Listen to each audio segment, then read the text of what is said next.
That's the word for the day. The good deals always smell bad. It smells like money. It smells like money. Like if I walk into a house and it smells great, I'm like, nah, that's probably not a deal. No. You know? Yeah. Too much, yeah, they want too much for it. It smells too good. So.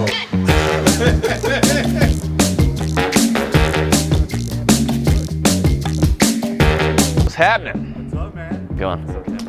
Good to see you, man. See you, brother. How's it going, bro? You look smaller, man. I don't know. What are you, leaning out? Yeah, Huh? man, I'm trying to lean out. I mean, honestly, man, we show people a lot of stuff up here, and this just needs to not smell like dog and be, you know, moving ready.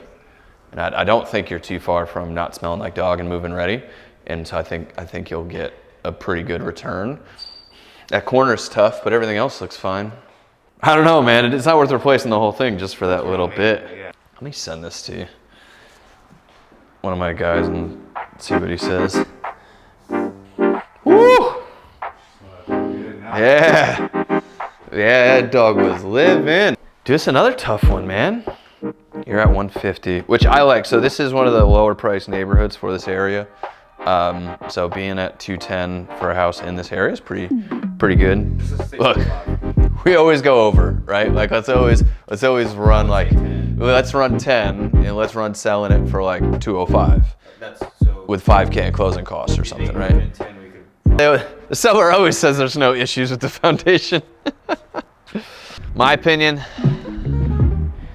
if conservatively you make 30 on a pretty easy rehab, we're just cleaning it up, carpet paint, some other stuff, I'd take it and run. You're coming on a good time in the market too, stuff's picking back up. So, you know, if we were out here 4 months ago, I would say get rid of the thing because you're not gonna sell it until February, you know, so.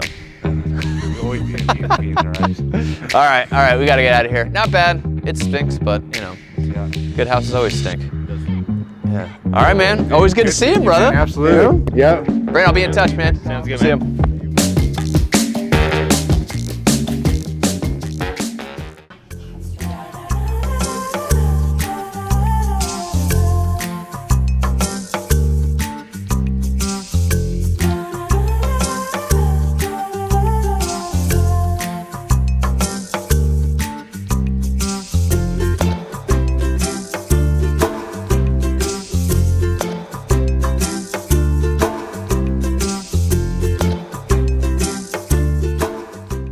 Downtown. So that's the big selling point for this one in particular, is how close we are to downtown. It's right there. I mean, you can see the tower, so much of the skyline you can see.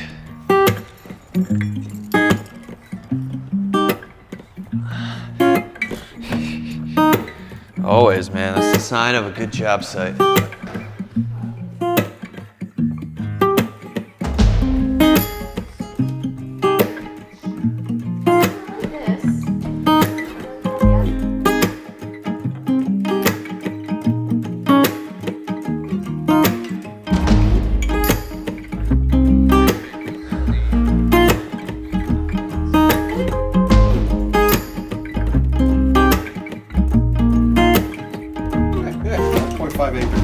Even that little deal we're doing on Oakers, like we get a bunch of other crap going on, and like you just kind of forget to get to it, and then you're all excited. I closed it, yeah. Yeah. What's the next deal? Right. So yeah, get them done. The curse of the deal junkie. Dude, it's addicting. It's that next. And then here's what happens when you run out of a couple new fresh deals. You're sitting there at your desk and you're not thinking about, let me go look back and see what I have undone. You're like, I just need another one. Just another deal. Price people above 300. People jumped over to Dignowity because you can still get good deals. They're buying houses. They climbed up to 300 to 400. As soon as that started happening, people started going south because Denver Heights is similar to Dignowity but less developed. Yeah. So it went from there over and down. And now that they've got expensive there, people are starting to go south. Go to the south, yeah. But the problem is with that Lone Star area is that housing quality and the lot size, like you said, so much smaller. So it does like. That Lone Star pocket is great location-wise, but the housing stock is way lower than Dignowity. We were just at the SA20, the forecast thing, right. And they said all this great stuff happened in downtown, but the amount of people living downtown hasn't increased the way they thought it was, and I think it's for the same reason. That is the low housing stock. Now that all this stock's starting to come up, people are saying, you know what? Credit Human's about to drop 3,000 employees 6 blocks away from us. Really? That's what fuels stuff like that right there. Yeah, but the Where thing this is- neighborhood stuff's worth $500 when it's fixed up now. Yeah, You're gonna get to crazy. you're gonna walk to your credit human corporate office. Yeah, but the thing is, though, how many of those people that work at the credit union office want to live right next to their office?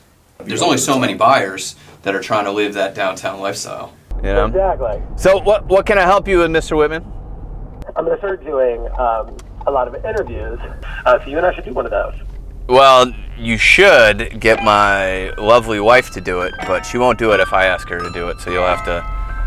Okay. You'll have to. Oh, is she a chef, by the way? You're always talking about her cooking. No, but she's really good, you know, and so she's like, you know, she's beautiful, mom. We got a 4-year-old. She makes this amazing looking food, and you know, she's good on camera when you get her talking. So I've had a little over a year experience now of growing what I would call a successful Facebook group, and it sounds like you are initially, and not initially, but like the foundation of why you're doing it is to benefit other people. Like, I don't think you're looking to make $1 million off this thing. I think you're doing it as a public service type thing. Would I be wrong in saying that?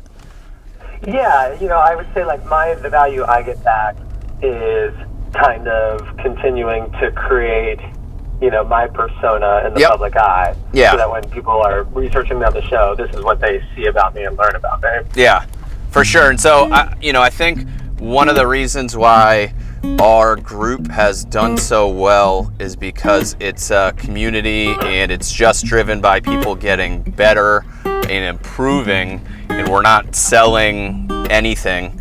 And so I think that is what's driven the growth. The other thing is the culture in groups, which it looks like you're already doing a really good job on. But what makes good groups great is the fact that they have a great culture. And so early on, I'd recommend like seeing what organically happens, and then making sure you invest in that.